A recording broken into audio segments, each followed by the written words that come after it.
빛과 생명이 되신 주님, 있으라 하신 권능의 말씀으로 천지와 만물을 지으시고 율법의 말씀으로 이스라엘 지으신 하나님께서 오늘 또 아들의 말씀으로 지어진 주님의 교회를 주님의 면전으로 부르시고 주의 교회를 새롭게 지으시려고 주님의 교회 이처럼 생명의 말씀을 주시니 감사를 드립니다. 주의 말씀이 우리를 어둠에서 빛으로 불러내셔서 하나님의 영광을 대면할 수 있도록 우리를 새로운 주의 백성으로 지어주셨사오니 오늘 또 주의 말씀으로 친히 말씀하셔서 부활하신 주님의 얼굴에서 비치는 하나님을 아는 영광의 빛을 우리 중에 새롭게 비추셔서 이 빛으로 주의 교회가 세상을 비추며 주님 오시도록까지 주님의 나라 영광을 힘있게 봉사하는 주님의 상속자들이 다 되게 해 주시옵소서. 예수님의 이름으로 감사하며 기도하옵나이다. 아멘.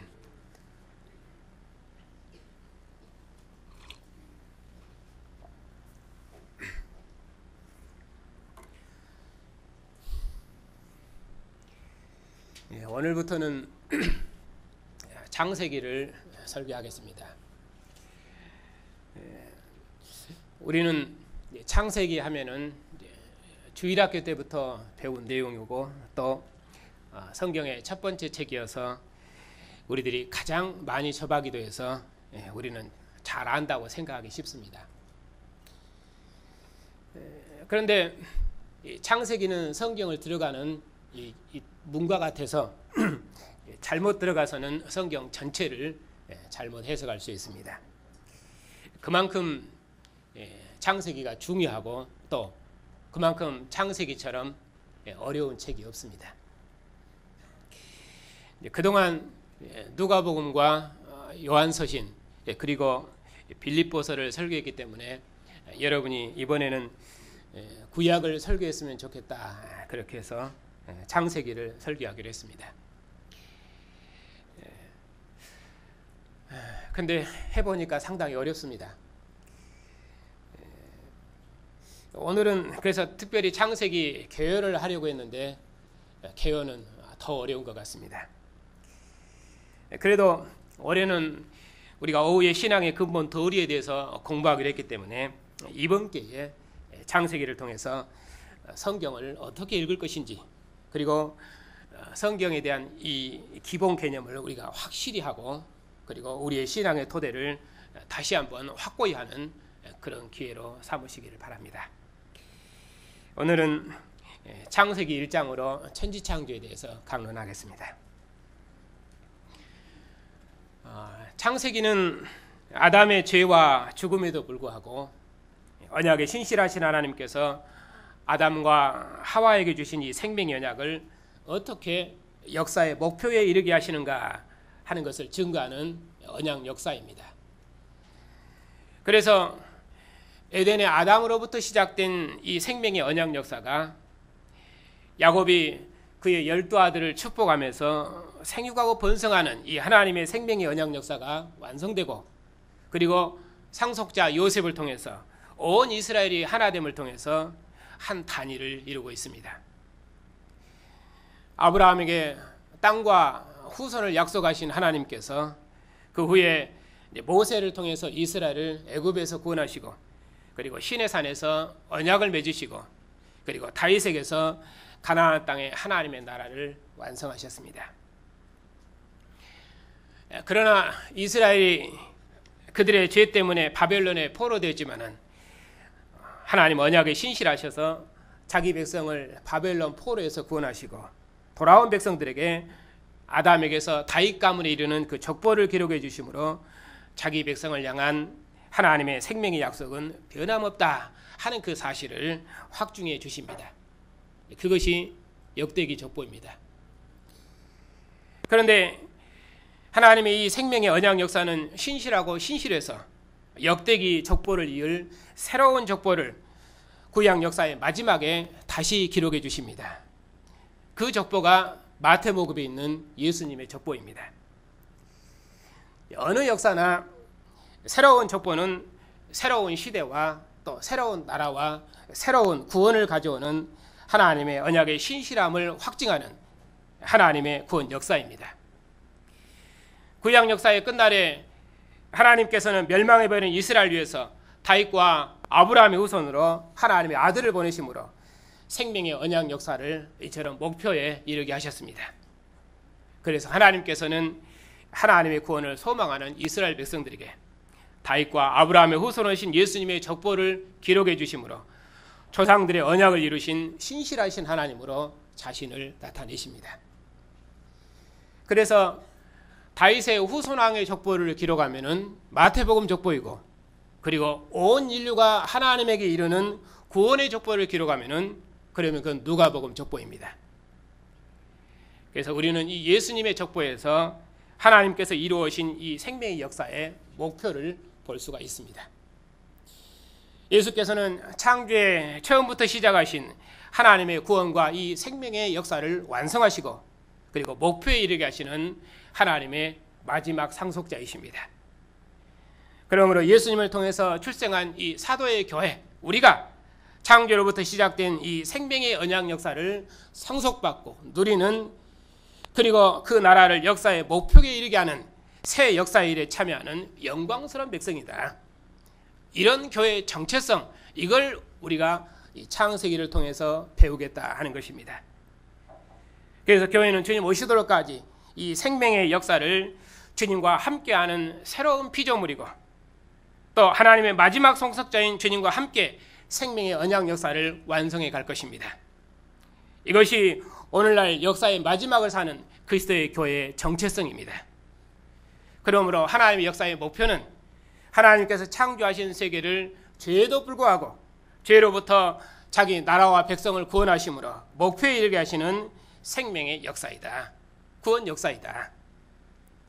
이스라엘이 여호와 이름으로 세상을 복주는 세상의 장자요 제사장인 것처럼 교회는 세상을 그리스도의 이름으로 복주는 이스라엘의 기업을 상속한 새로운 상속자다. 이 개념을 우리가 이번 기회에 확실히 해서 성경을 언약의 책으로 읽을 수 있어야 되겠습니다. 이것을 창세기를 통해서 공부를 할 것입니다.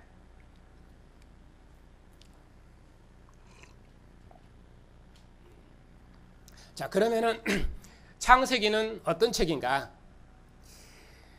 창세기는 우리가 소위 말하는 것처럼 만물의 기원을 밝히려는, 만물의 기원을 과학적으로 밝히려는 그런 책이 아닙니다. 성경은 이스라엘 백성의 정체성을 설명하는 신앙 고백된 역사, 이것이 특별히 시내산에서 율법의 말씀을, 하나님의 음성을 듣고 있는, 창조의 세계를 듣고 있는 이스라엘 백성들에게 주신 말씀입니다. 아들은 아버지가 아들을 해석한 대로 자신을 해석하는 것이 아들의 빛이요 생명이요 존재의 의미인 것처럼 이스라엘 백성에 있어서 창세기는 무엇인가? 그것은 하나님께서 해석해 준 이스라엘 백성의 존재의 의미입니다. 지금 시내산에서 이스라엘 백성들에게 말씀하시는 하나님께서 천지 창조주시다.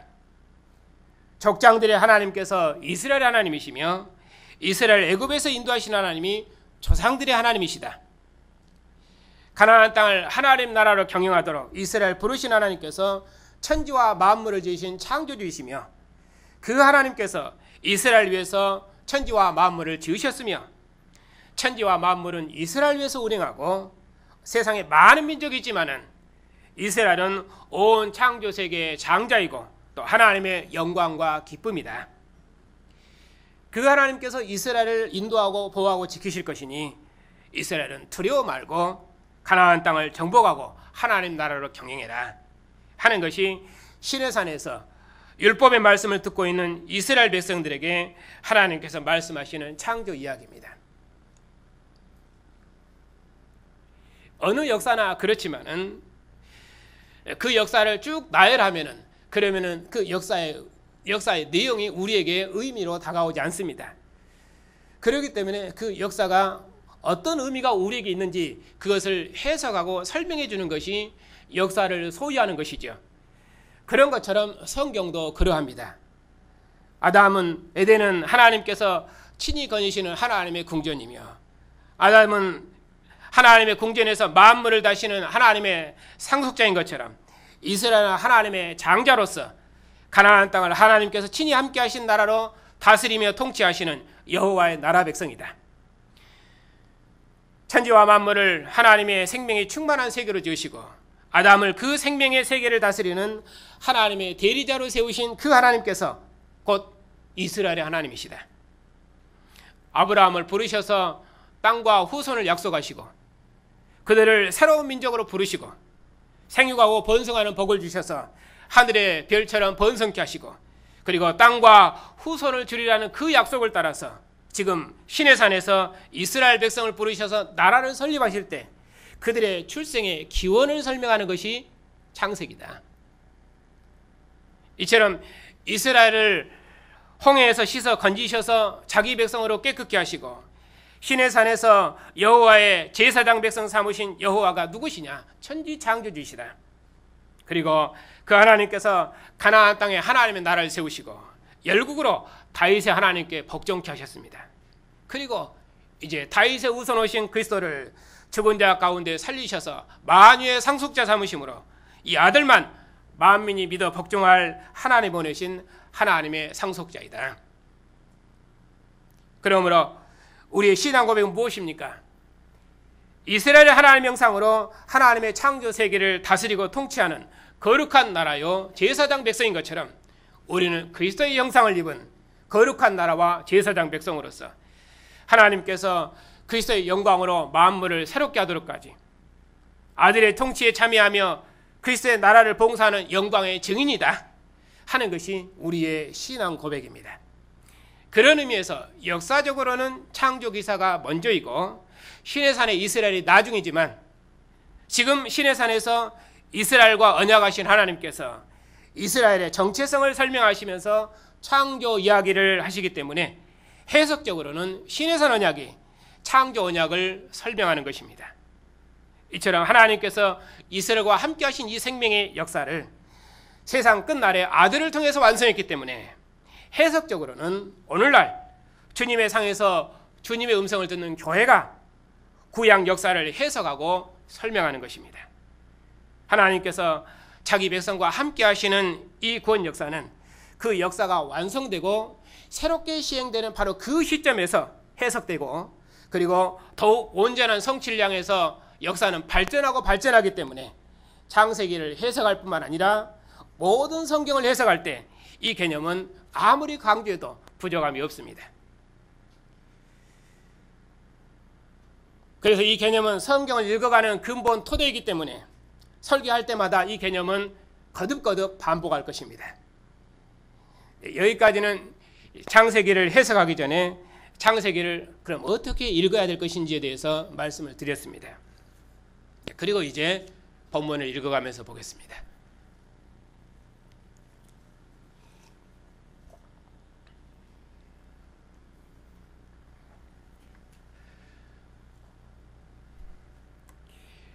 창세기는 기록 형식을 보면은 족보 형식으로 기록되어 있습니다. 그래서 10개의 족보 형식으로 기술되어 있는데 내용을 보면은 누구누구의 계보는 이러하니라, 누구누구의 대략은 이러하니라, 누구누구의 세대는 후에는 이러하니라, 이제 이런 방식으로 써 있죠. 이렇게 하나님의 구원 역사에서 새로운 족보가 나오면은 그것은 그 족보의 이름, 그 족보의 머리에서 새로운 구원 역사를 시작한다는 뜻입니다. 그리고 그 족보의 머리에서 출생한 후손의 역사를 총체적으로 기록을 합니다. 그러면 그 족보의 머리에 속한 자들은 그 족보의 머리에 참여하는 축복과 영광을 함께 누리는 것입니다. 그러면 그리고 나서 이제 그 족보를 이을 상속자의 이름으로 새로운 족보를 또 다시 시작을 합니다. 이것이 반복되는 구조입니다. 이러한 형식을 반복함으로 해서 하나님께서 그 역사를 이제 목표에 이르게 하십니다. 이것이 창세기를 기록하는 역사 기록 방식입니다. 그러므로 성경 기록 방식도 그 역사의 그런 획기적인 전환점마다 이렇게 족보를 기록하면서 역사를 진행해 나갑니다. 그러한 기록 방식을 따라서 창세기는 크게 두 부분으로 구분을 할 수 있습니다. 창조시에 에덴에서부터 처음 세계를 홍수 심판으로 새롭게 하시고, 그리고 노아와 함께 하시기까지 그 역사가 11장까지 있고, 그리고 12장부터 가나안 땅을 기업으로 주시고 족장들과 함께 하시는 이스라엘 자손들의 그 조상들의 역사, 그 역사로 그렇게 구분할 수 있습니다. 그래서 크게는 11장까지, 그리고 12장부터 끝까지 이렇게 구분이 되어 있습니다. 그래서 창조부터 노아까지 5개의 족보가 있고, 그리고 족장들의 역사에 5개의 족보가 있습니다.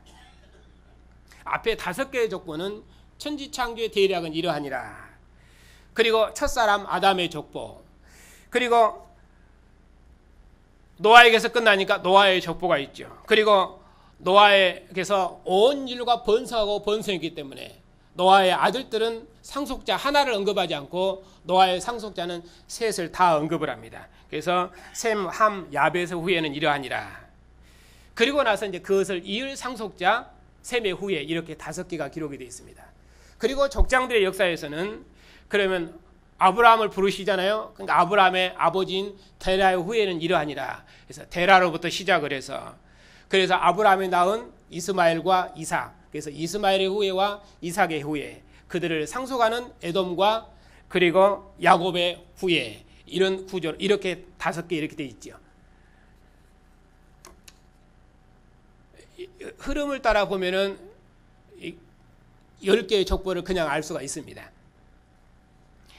이렇게 창세기가 족보 형식으로 역사를 기록하기 때문에 창세기 1장과 2장도 족보 형식으로 기록이 되어 있습니다.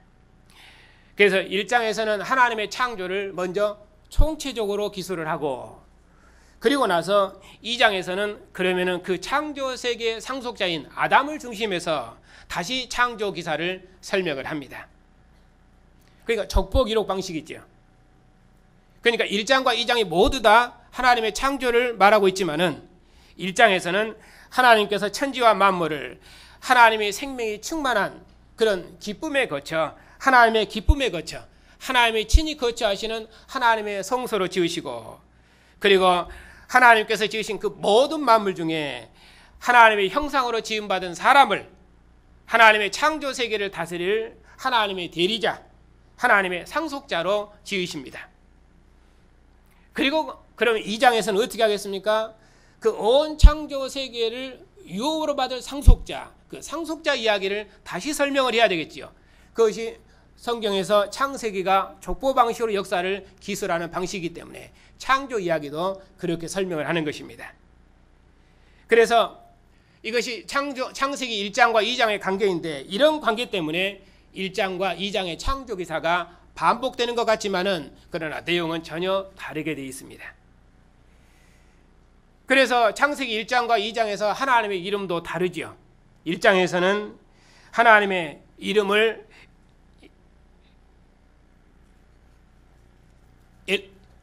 성경에서는 엘로힘 이렇게 되는데, 우리 성경에서는 하나님, 우리는 하나님 하면은 여호와도 하나님이고 하나님도 하나님인데, 1장에서는 그냥 하나님 이렇게 돼 있고 2장에서는 여호와는 이렇게 돼 있어요.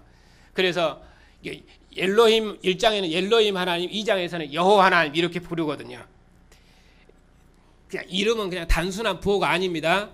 왜냐하면 그 이름에서 하나님이 자기 백성의 하나님으로 일하시기 때문에 그 이름이 하나님 자신을 드러내는 것이죠. 그래서 1장에서는 1장의 하나님은 세상 모든 만물을 창조하신 하나님이신데, 하나님의 권세와 능력이 충만하신 분, 그리고 7째 날에 자기 백성을 하나님의 성소로 부르셔서 함께 하나님 앞에서 예배하고 하나님 이름을 부르는 그런 백성으로 부르시죠. 그러니까 권세와 능력이 충만하신 하나님, 예배로 부르신 하나님, 그것이 1장에서 하나님이십니다. 그런데 2장에서는 여호와로 말씀하십니다. 이는 모든 만물을 다스릴 하나님의 상속자인 아담에게 언약을 주시고, 그리고 아담과 함께 역사를 경영하실 언약의 하나님을 강조하는 것이죠. 그래서 여호와는 그 언약이 강조되어 있습니다. 이런 차이가 있다는 것을 이 정도 염두에 두고 그리고 이제 오늘 말씀을 이제 자세히 보겠습니다. 1절입니다. 태초에 하나님이 천지를 창조하시니라. 그리고 쭉 마지막 2장 3절에 보면은 2장 3절입니다. 하나님이 일곱째 날을 복되게 하사 거룩하게 하셨으니 이는 하나님이 창조하시며 그 만드시던 일을 마치시고 그날에 안식하셨음이니라. 그래서 하나님이 천지를 창조하시니라. 그리고 2장 3절에서 하나님께서 그 만드시던 그 모든 일을 마치시고 그날에 안식하셨음이니라. 이렇게 1장과 2장 3절에서 한 단위를 이루고 있습니다. 그리고는 가운데는 어떤 내용이냐? 그러면 하나님께서 무엇을 창조했는지 그 창조하신 사역이 가운데 있는 구조입니다. 그러니까 처음에 태초에 하나님이 천지를 창조하시니라. 그리고 천지 창조를 다 마치고 안식하셨음이니라. 그리고 가운데 그럼 뭘 창조했는지 창조 사역이 되어 있죠. 그러니까 구조는 A, B, A- 이제 이런 구조입니다. 가운데 있는 이 B 창조한 내용이 이것이 이제 핵심이죠. 그리고 이 가운데 있는 이 창조 사역 창조의 내용도 구조가 있는데 편의상 이런 표현법을 써도 여러분 충분히 이해하실 것이에요. 왜냐하면 그동안 쭉 이 개념으로 이해됐으니까. 이렇게 1장의 창조 사역이 A, B, A- 가운데 중심에 있는 창조 사역, 이것이 중심 내용인 것처럼 그러면 가운데 있는 중심 내용 창조 사역도 구조가 있는데 어떤 구조냐면 첫째 처음 셋째 날과 그리고 후 셋째 날 이렇게 구분이 되어 있어요. 그리고는 맨 마지막에 일곱째 날, 그러니까 앞에 셋째 날 그리고 후에 셋째 날 그리고 마지막 일곱째 날. 그러니까 구조는 어떤 형식이냐면 A 그리고 A-B 이런 구조입니다. 그럼 왜 그렇게 설명을 하는지, 왜 이런 구조로 말하는지 제가 그걸 설명을 드릴 거예요. A-B, A와 A-는 같은 개념이잖아요. 왜냐하면 하나님께서 창조하신 창조의 사역이 그가 모든 창조 세계를 먼저 지으시고 그리고 그 지으신 세계를 가득 채우시고 이런 구조로 되어 있기 때문에 처음 셋째 날에는 하나님께서 만물의 질서를 주십니다. 그리고 후 셋째 날에는 그 지으신 세계를 충만히 채우시고 그런 내용으로 되어 있지요. 그래서 하나님께서 세계를 나누시고 그 세계를 하나님의 생명으로 가득 채우셨다 하는 것이 창조의 전체적인 내용입니다. 그리고 일곱째 날에 안식하십니다. 그러니까 강조점은 따로 떨어져 있는 일곱째 날에 있습니다. 이렇게 하나님께서는 엿새 동안 창조 세계를 하나님의 성소로 지으시고 만물의 장자, 곧 하나님의 상속자인 아담을 하나님의 집인 이 에덴에 두시고 아담과 함께 이 생명의 언약 역사를 시작하셨습니다. 그리고 안식일에 사람을 하나님의 상으로 부르셔서 하나님의 안식에 참여토록 하셨습니다. 그러니까 창조의 목표는 하나님의 성소에서 하나님의 상속자인 이 사람을 하나님의 안식에 참여토록 하는 것입니다. 그러니까 이스라엘의 존재 목적도 하나님과 함께 가나안 땅을 하나님의 나라로 경영하며 그리고 성소에 계신 하나님의 이름을 부르는 그런 예배하는 공동체, 예배하는 백성으로 부르신 것이죠. 이것이 1장에서 지금 창조 사역의 내용을 설명한 것입니다. 그리고 2절에 보면 땅이 혼돈하고 공허하고 흑암은 깊음 위에 있고 하나님의 영은 수면 위에 운행하시니라. 하나님이 아담이 거할 이 하나님의 생명의 초소, 그 초소는 아직 물속에 있지요. 물속에 있는 세상은 혼돈하고 공허하고 흑암 가운데 있는 무질서의 세계입니다.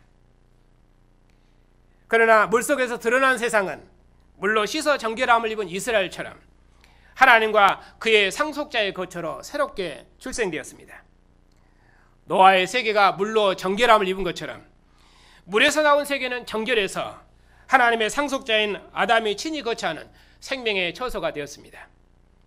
이제 하나님께서는 이 물속에 있는 세상, 곧 혼돈과 공허한 세상에 먼저 첫 3일에겐 질서를 주시고 그리고 후 3일에는 생명을 충만케 하셔서 하늘과 땅을 하나님의 기쁨의 성소로 지으십니다.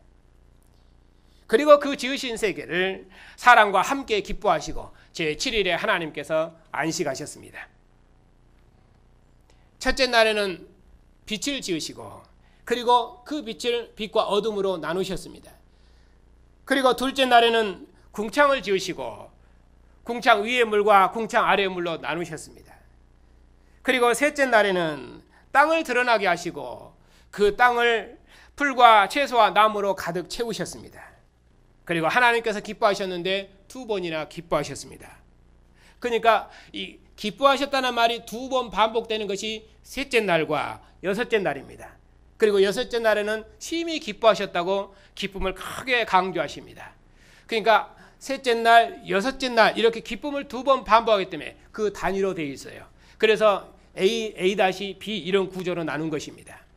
왜냐하면 앞에는 질서를 주시고 첫 3일은 질서를 주시고 후 3일은 그 세계를 하나님의 생명으로 가득 채우시기 때문입니다.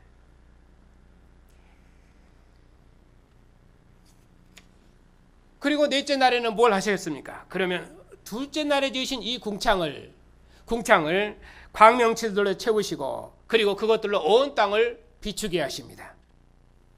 그리고 다섯째 날에는 둘째 날과 넷째 날에 지은 하늘과 바다를 하나님의 생명으로 가득 채우십니다. 그리고 여섯째 날에는 하나님의 형상으로 사람을 지으시고 생육하고 번성하고 다스리는 복을 주시고 매우 기뻐하셨습니다. 여섯째 날에도 기뻐했다는 말을 2번 반복하고 있습니다. 왜냐하면 모든 만물 중에 사람이 하나님을 대신해서 하나님의 생명의 세계를 다스리고 경영할 하나님의 상속자로 지음을 받았기 때문입니다. 그리고 7째 날에 하나님께서 이 모든 일을 마치시고 안식하셨습니다. 아담이 하나님의 상속자인 것처럼 이스라엘은 하나님의 장자입니다. 하나님께서는 이스라엘에게 하나님의 성소에서 6일 동안 하나님과 함께 일하고 제7일에 하나님의 안식에 참여하도록 복을 주셨습니다. 여기까지가 창세기 1장에 있는 내용입니다. 소위 말하는 국어적으로 읽으면 누구나 다 아는 이야기입니다. 그러면 성경을 이렇게 읽었다고 해서 성경을 다 아는가 하는 것입니다. 성경을 안다는 것은 그 의미를 아는 것이죠. 그러니까 지금 이 창조기사가 시내산에서 율법을 듣는 이스라엘 백성들에게 어떤 의미가 있는가, 또 오늘날 주님의 상에서 주님의 음성을 듣는 주님의 교회에 어떤 의미가 있는가, 이걸 설명하는 것이 창세기를 해석하는 것이고 곧 그것이 적용이다 그 말입니다.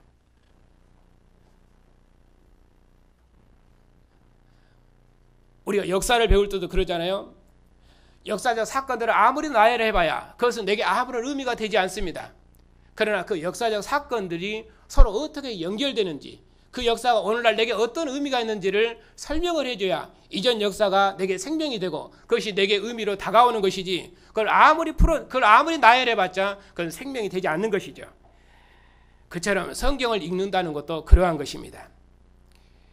그런 의미로는 내용을 알아서 다 성경을 안다고 생각하지만은 실은 그런 의미로는 창세기는 성경을 들어가는 관문이고, 그리고 이것의 역사적 의미를 우리에게 해석해주고 그걸 설명해줘야 되기 때문에 그런 의미로 창세기는 대단히 어렵습니다. 그런데 우리는 다 안다고 생각을 해요. 물론 사건이나 역사적 내용을 우리는 잘 압니다. 그러나 그것이 내게 어떤 의미를 주는지 이걸 풀어내고 해석해야, 그래야 우리가 성경을 읽는 것입니다. 앞으로는 그런 부분에 대해서 더 집중을 해서 설명을 드릴 것입니다.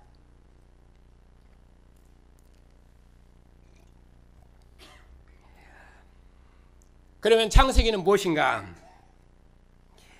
하나님께서 언약 백성 삼으신 이스라엘 백성의 그 세계관, 그리고 그들의 삶의 의미를 가르치는 하나님의 언약 역사입니다. 이스라엘은 창조 세계의 장자로서 그들의 하나님을 세상에 증거하고 찬양하는 여호와의 증인입니다. 이스라엘 하나님 여호와는 만물을 지으시고 세상을 생명으로 충만케 하시고 그의 권능과 신실하심으로 우리를 지키신다. 하나님께 지으신 이스라엘은 만물의 장자로서 하나님의 성소에서 엿새 동안 하나님과 함께 일하고, 그리고 하나님의 선하심을 누리고, 그리고 안식일에 하나님의 성소에 나와서 하나님을 예배하고, 그리고 완성될 영원한 안식을 소망하며 삽니다. 우리 하나님은 천지를 지으신 참 신이시며 이방의 죽은 우상과는 다르며 자기 백성을 지키시며 돌보시는 신실하신 하나님이시다. 천지와 만물이 이것을 증거하고 찬양하는 거 아니냐. 그런 의미로 우리는 이 하나님을 세상에 증거하고 찬양하는 세상의 장자요, 하나님께서 지으신 세계에서 선지자요, 제사장요, 왕이다. 우리는 가나안 땅을 하나님 나라로 경영하고 통치하는 하나님의 상속자요, 대리자이다. 이러한 고백이 이스라엘 백성의 정체성입니다. 이처럼 이스라엘은 온 창조 세계와 그리고 천하 모든 민족의 장자로서 하나님의 역사의 주인이다. 이처럼 이것이 이스라엘이 가지고 있는 역사의식이고, 이것이 이스라엘 백성들이 창조 이야기를 들으면서 그들의 정체성을 확인하는 것이죠. 이런 역사관이, 이런 큰 역사관이 세상 어느 민족에게 있었습니까?